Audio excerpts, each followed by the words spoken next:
so bad. You go cheap? Well, that was, Yeah, years ago. All right, well, it's noon, so we're gonna get started. See if Charles shows up sometime in there. We'll start with, I'll call to order this special meeting of the Board of Supervisors and start the Pledge of Allegiance. Pledge allegiance to the flag of the United States of America, and to the republic for which it stands, one nation, under God, indivisible, with liberty and justice for all. The purpose of this meeting is to open bids for the Veneta Gap Dirt and Gravel Road Grant Project. So, say who it's from and what the three amounts are. This one is CL Harder Excavating and Trucking. Where's the amounts at?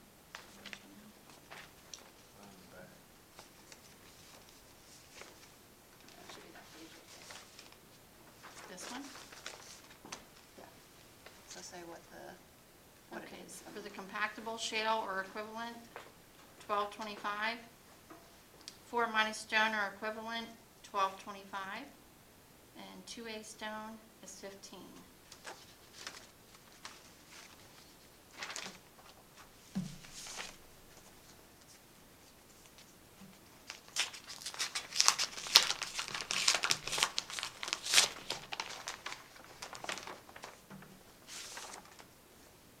And this one is Hanson Aggregates, Pennsylvania.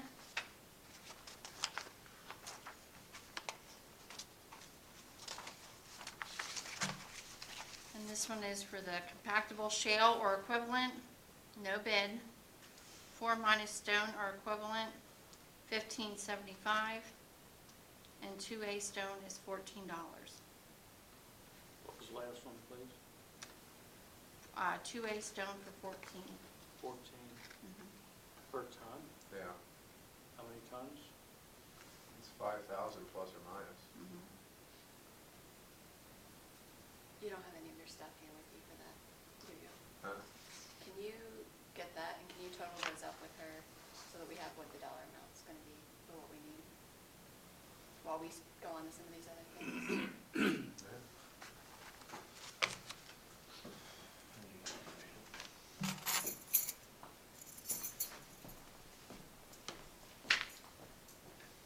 So we need a total of some of those numbers because they're going to be higher than what the grant was, so we need to see how much additional money that project's going to be. Well, what I got out of the first one was $12.25, $12.25, and $15 a Right. ton. So,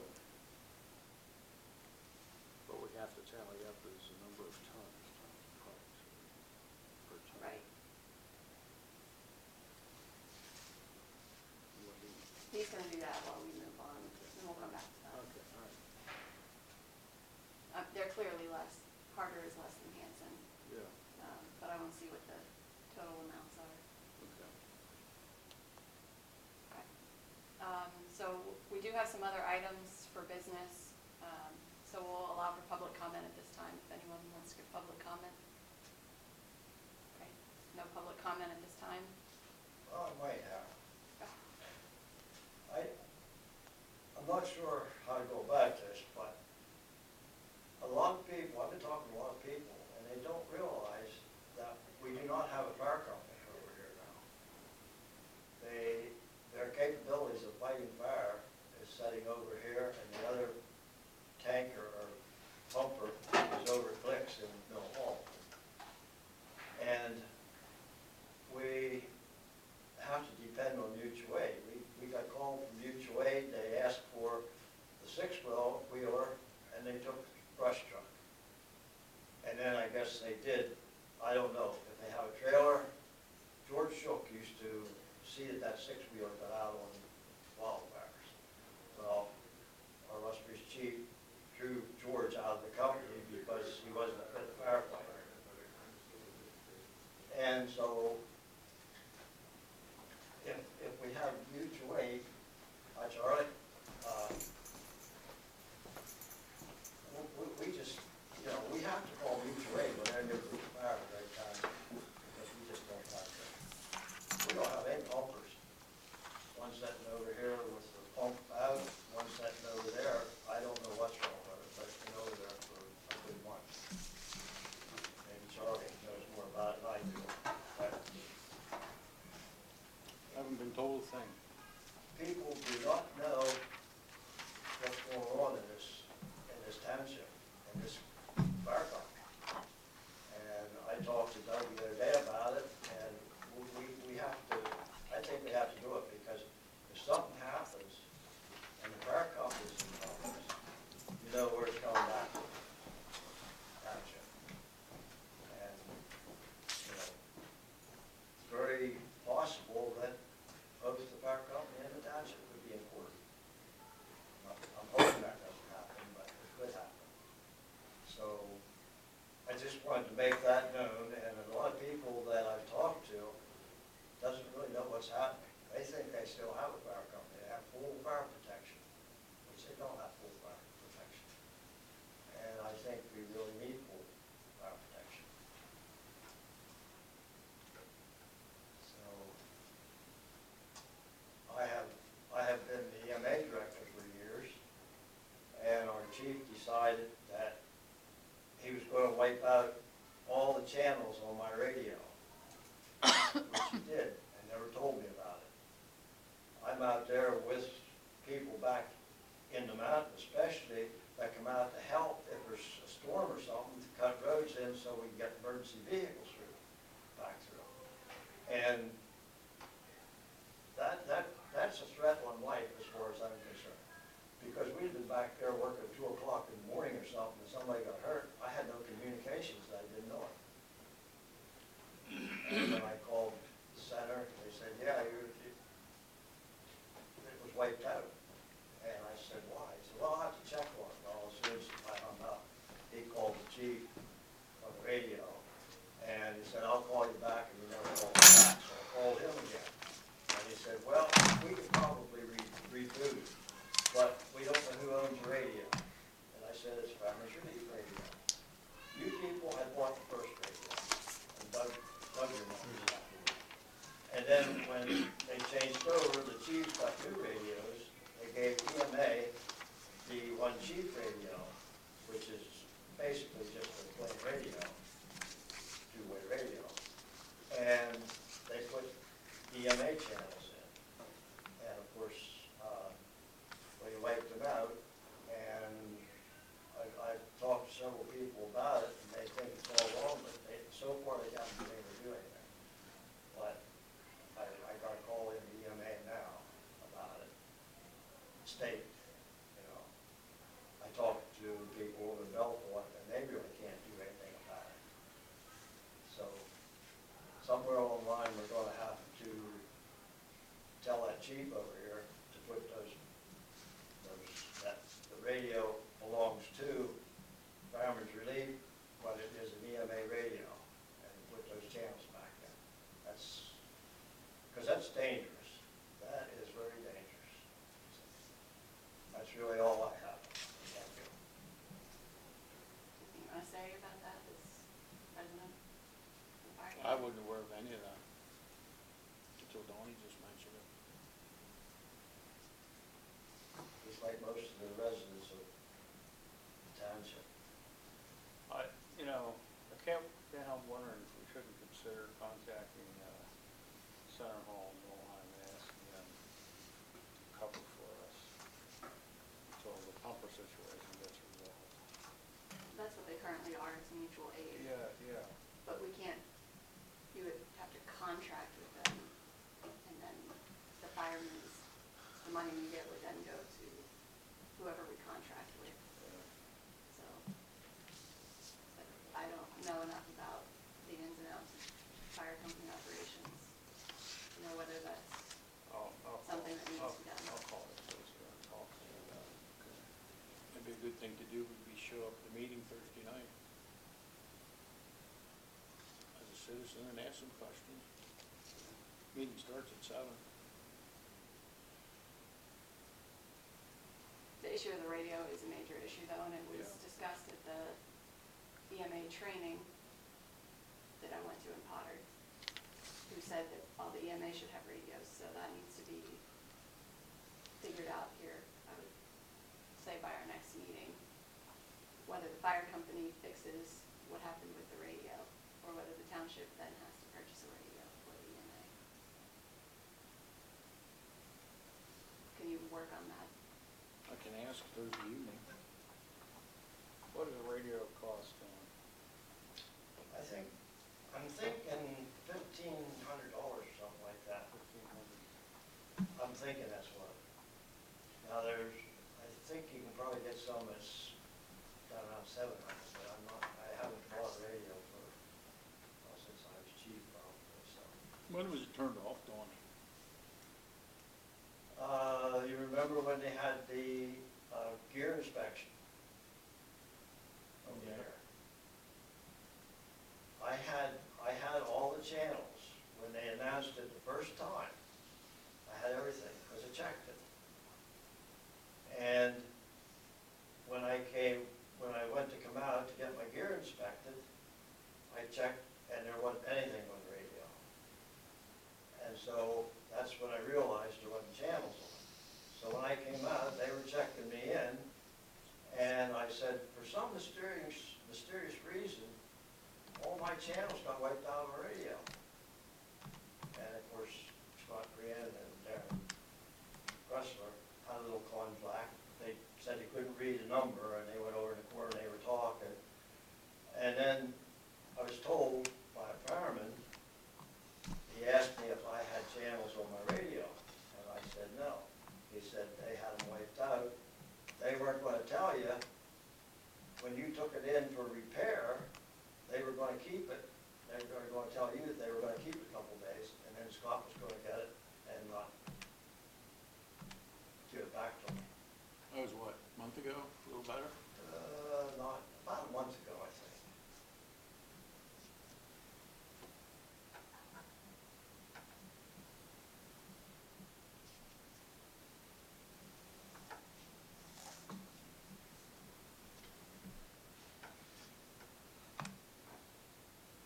Yeah, I think I'm gonna have a discussion with this solicitor about these things, and he says.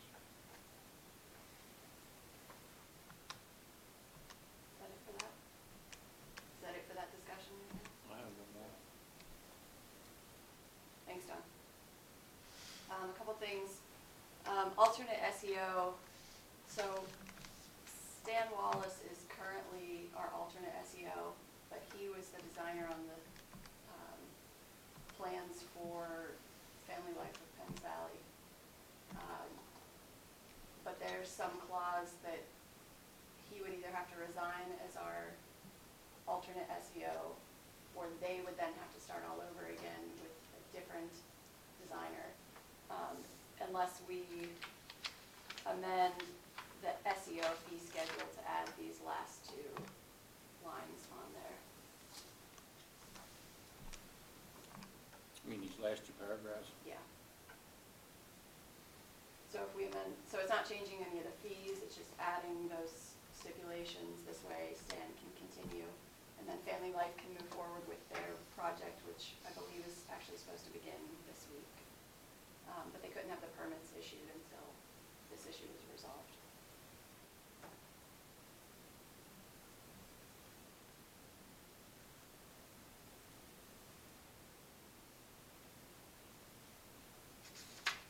I don't see an issue with that, do you folks?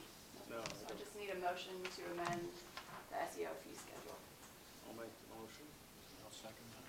Any further discussion? Not really. All those in favor? Aye. Aye, motion carries unanimous.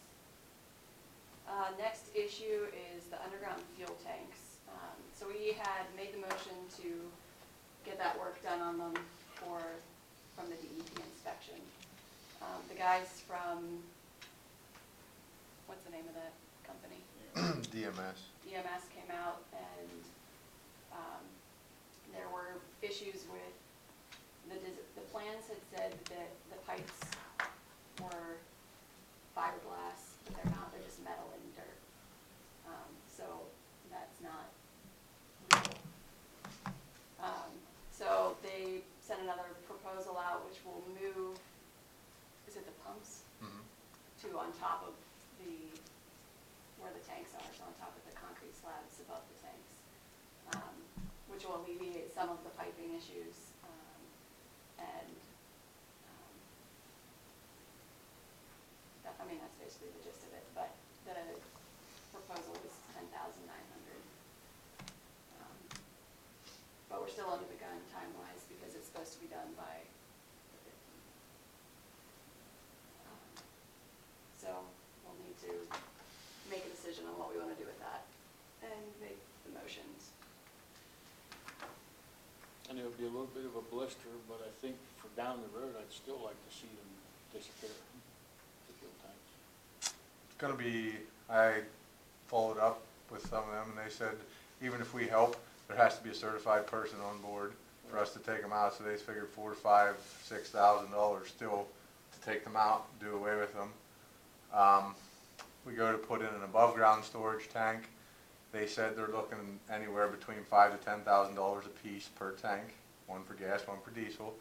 The plumbing of the gas one and the tank structure itself, they said everything's 3 times more on gas than it is for diesel. They actually said that the double wall tank that we have, there's no issues with the tank at this point. It looked pretty good. It's just like They said we Carrie could get said. another 30 years out of those tanks. Yeah, but there's no guarantee with anything. That's the sad part, but the pipe that comes from the pump and curves, elbows, and goes over to the tanks was supposedly supposed to be encased in something. Well, that wasn't the fact when they dug it up the other day. So that's why all this is becoming, we could leave that existing system in place and put $4,000 more into it and put a sump in it, but they gave us the cheapest way of moving the pumps on top of the tanks now and going that route. They also said with the above ground tanks, they're having a lot of customers that are having some issues with gelling of the fuel because the fuel is colder then and it's not in the ground at ground temperature. I don't know if that's the thing.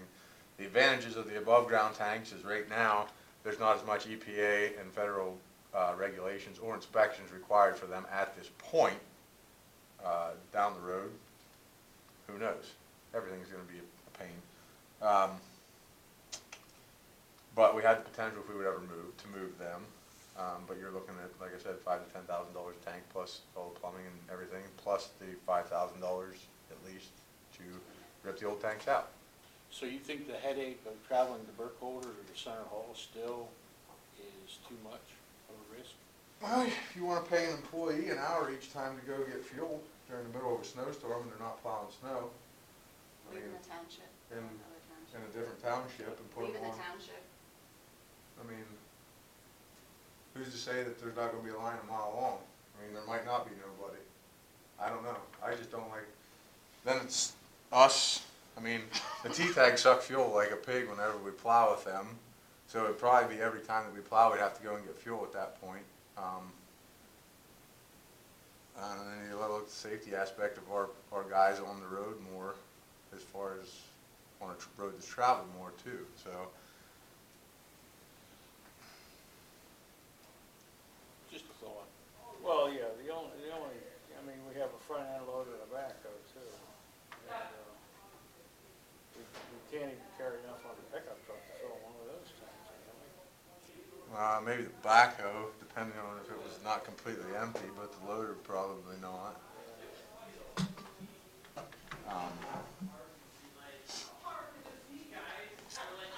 I don't know. So what do you think? 6 to 1, half dozen of another. If it was my decision, I would get rid of it completely, but it's not my decision completely. I just hate to see keep spending taxpayers' dollars, you know, on top of those tanks, regardless of which way you go. But What should we spend on it, paying your employees to drive and get gas every time they need it from somewhere else? And it's a 10-mile round trip. Is that what it is? Well, either to Center Hall or Burkholder's. I mean, I guess you could figure you stop and get stoned and refuel your truck, you're looking at 15 minutes tops. I mean, to drive down there and still have to go back to the shed for more material. I mean, drive down or up. I mean, depends on traffic, depends on people in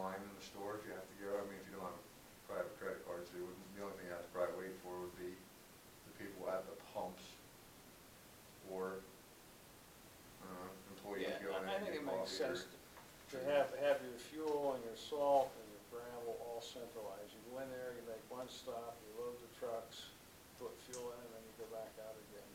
And some snowstorms, that's much more critical than others, but it seems to make sense to me. We just fix what we have. It's going to cost less initially, and if we really want to go to above-ground tanks, we got to plan ahead for that, maybe, and investigate it. From what I remember in the past, that's the reason they're buried. We had them above-ground tanks. Yeah, I don't know the above ground tanks. No. Well, another thing I forgot too is we're gonna have to level out pour pad, concrete, and then we're gonna have to put balusters around all of them. So And you they're know not- regulation will be coming. Yeah, it's only a matter of time. It's not if, it's when, but, I mean, ideally, doing all this work would buy us, you're hoping at least 5 to 10 years. Well, you're gonna have, what, next inspection would be, what, 3 years, Brandon? I think that's what they are. So technically, 3 you to have 5. 3 more years. Like I said, they said that our computerized monitoring system is not a bad system, and they said the tanks themselves are not bad tanks. Their personal recommendation was to not go away from what we have because of the cost of taking out and then putting back in the new. So that was their recommendation, which, of course, I guess either way though, they're gonna get something out of it either way, so I don't know.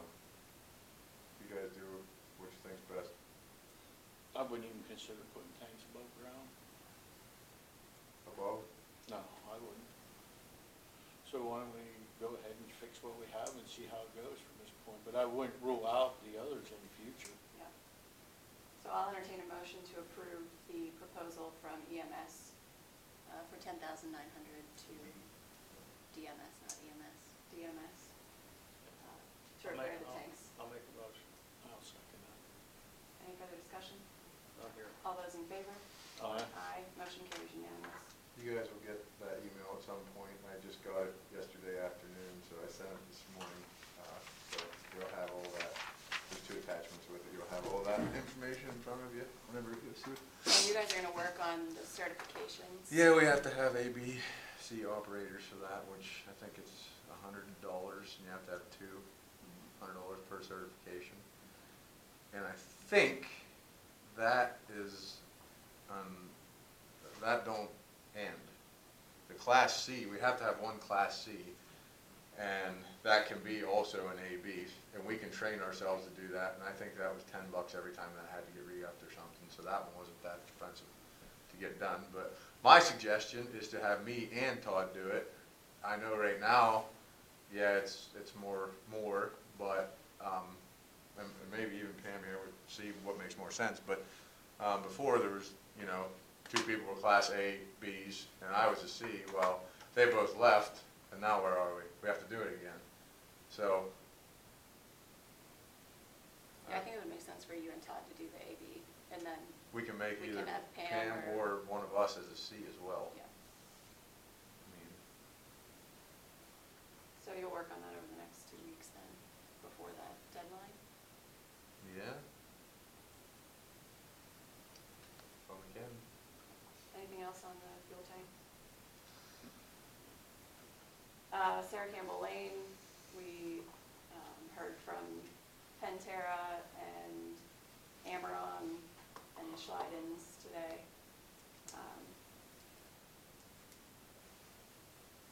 Do you have any questions that you want to ask right now? Not at this point. I mean, do you have anything you want to tell me? I have lots of comments. Go ahead. But it might be better to just wait until the next meeting. Okay. But the main thing, really, everything seemed to line up with the Sarah Campbell Lane side of things, in terms of specs and what it's gonna look like. What needs to be figured out is whether or not we're doing a turn back with PennDOT on the Penns Cave Road. Which There's mass confusion there. is, yeah. Are you familiar with what we're talking about in terms A little of bit, turning yeah. back from Ridge Road up to? 192. Well, the initial turnback would be Ridge Road to 192, but then You want me to clarify? then the Penn's Cave would have from Sarah Campbell Lane to 192. So the turnback would happen to the township for the whole thing, and then we would abandon that portion back to Penn's Cave? Yeah, let me clarify. We had originally started talking turnback a number of years ago, previous administrations, roadmasters, and with the engineer. With Penn's Cave moving forward with Sarah Campbell, we want to revisit it. PennDOT wants to revisit the discussion. So at this point, yeah, the turnback we are talking about, and we had a preliminary proposal together, but we met with Brandon and looked at some things and need to refine that. But the turnback we're talking about would be from Ridge Road to Sarah Campbell. Sarah Campbell, we are thinking we would vacate ourselves, wouldn't have you do that. We would vacate that to the property owner, so you wouldn't have to do that. We can certainly entertain the whole thing and then you vacate to the property owner, but I'm pretty sure we can do the vacation. It would be easier on you, less legal paperwork for you folks. So the turnback we're talking about, the turnback program is a program from PennDOT where we can enter an agreement with you. We would give you a cash settlement to do repairs to the road, upgrade the road. That can be new pipes, paving, tree removal, drainage, any number of things that we, as the two entities, decided would need to be upgraded.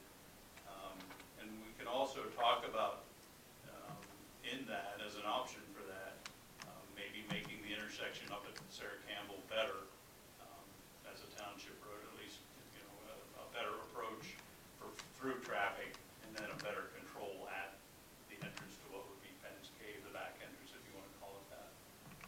You'd also get a yearly payment of $4,000 per mile for the turnback. Right now, your regular liquid fuels is about $3,400 a mile. Turnback is a little bit more. So you would get the cash settlement towards all the work that needed done, and you would get a yearly payment of $4,000 per mile. We're working on a proposal for you now. We don't have it ready at this moment, but we'll get it for you probably within the next 60 days, I would hope. Any questions? We've talked about the concerns, some concerns already, like I say, with Brandon, some areas we need to refine the proposal. Not at this point. I look forward to the numbers. Very good, thank you. Anything you want to add about Sarah Campbell Lane at this time? I don't think so. I think did I hear you're here to hear if there's anything about the Lower Georges Valley Bridge? They did the bid letting, so they got their bids in. I just called actually before this meeting to see if they had anything for us to approve in terms of the bids at this point. He said they don't have it all together yet, so I'm hoping by our April 11th meeting that they'll have more information for us to approve who won the bids for that. But Yeah, I I think, just wanted them to see who was getting the bid and get them started. yeah. So I'm hoping by April 11th that we'll know who won the bid, and then we'll be able to approve Okay. that moving forward. All right. But it sounds like everything's still moving forward in their timeline, so Okay. feel free to call the office and ask questions anytime in there as well, but hopefully April 11th. I'll make sure to put that on the agenda if we do have that information before then, so you'll know Yeah. for that meeting that we'll be there. Okay, let's go back to numbers. Numbers? Yes. All right, so whenever we did these bids, we originally went with compactable shale or the equivalent due to the fact of its surplus around here and thinking that it would be the cheapest. There was a spot that we thought we were gonna get some from. The guy was really gung-ho about it, and then he kinda backed out last year, or this beginning of this year, but that is what it is. So we did compactable shale or equivalent, and we did 4- stone or equivalent in case we had to go the route of the quarry. And then we had 2A on top. So the cheapest price on, well, the two bids, Hanson and Harder, for compactable shale or equivalent, Harder was the only one that bid on that one, and it was $12.25 a ton. So to get our 5,200 tons, give or take, on that route, it's $63,700. The 4- he also bid on, which was $12.25 a ton. So I don't know if he's using the same material for that or what. It's both the same price, which is also $63,700 for our 5,200 tons, give or take. And then the 2A, his bid for 1,100 tons was $15 a ton, which comes out to $16.5. Hanson, as I said, their compactable shale or equivalent, they didn't bid on that. The 4- for 5,200 tons of that was $15.75 a ton delivered, so it's $81.9. And their 2A was $14 a ton for 1,100 tons, and that comes to $15.4. So for 4- or the compactable shale, which is our main fill material there, the Harder's price was cheaper. It was $12.25 a ton versus $15.75. What did you have in the bid for that amount? What was your estimate on that? Well, I bid off of what the guy told me last year, so it's not going to be. It's $46,000, and we're at $63.7 if we go the cheaper route. So we need to come up with another $17,000 Unless we can talk to the conservation district and or try and work get more money. some magic on that. Yeah. But regardless, we need to move forward and award the bid if we're going to continue with the project, because it has to be done That's first week of June. the first week of June. We didn't get to do it last year due to the fact of it being wet and some employees left and. So we either turn down grant money and we don't do the project, which is a black mark to turn down grant money. Or we come up with $17,000 either from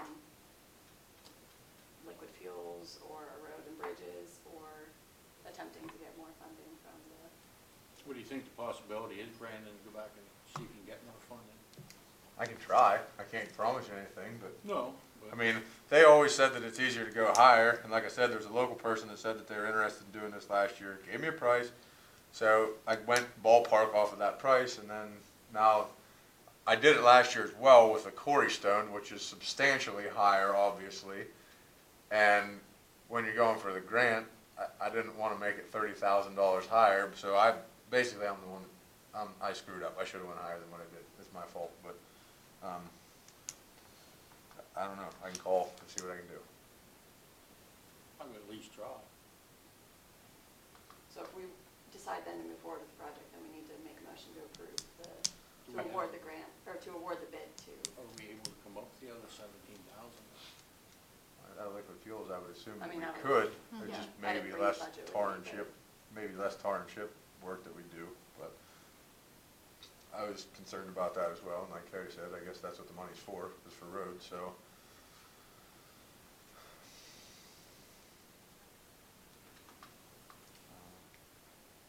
You need a motion for that? Motion to award the bid to, Well, there's two different, the 2A was, Hanson was cheaper, and the bigger material for the fill material, CL Harder was cheaper. Where are they out of now? Harder. Belfont, Pleasant Cap, Zion, That was Hanson. that one, this one's Hanson, no, this one's his. No, this one's Hanson.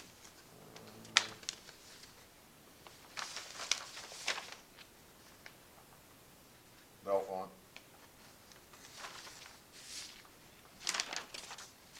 So we would award the shale or 4- to Harder, and then the 2A to Hanson. Well, if you guys go with the cheapest of each, which I would, Does that cause a problem for you? cheapest? No, working with the two like that.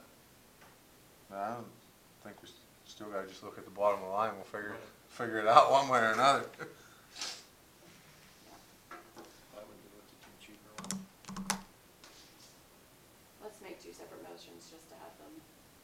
So I'll entertain a motion to approve, to award the bid for 4 minus or shale or equivalent to CL Hardwick for $12.25 a ton. I'll make that motion. I will second it. Any further discussion? All those in favor? Aye. Motion carries unanimous. I'll entertain a motion to award Hanson the bid for 2A for $14 a ton. I will make that motion. Second motion here. Any further discussion? No. All those in favor? Aye. Motion carries unanimous. Anything else?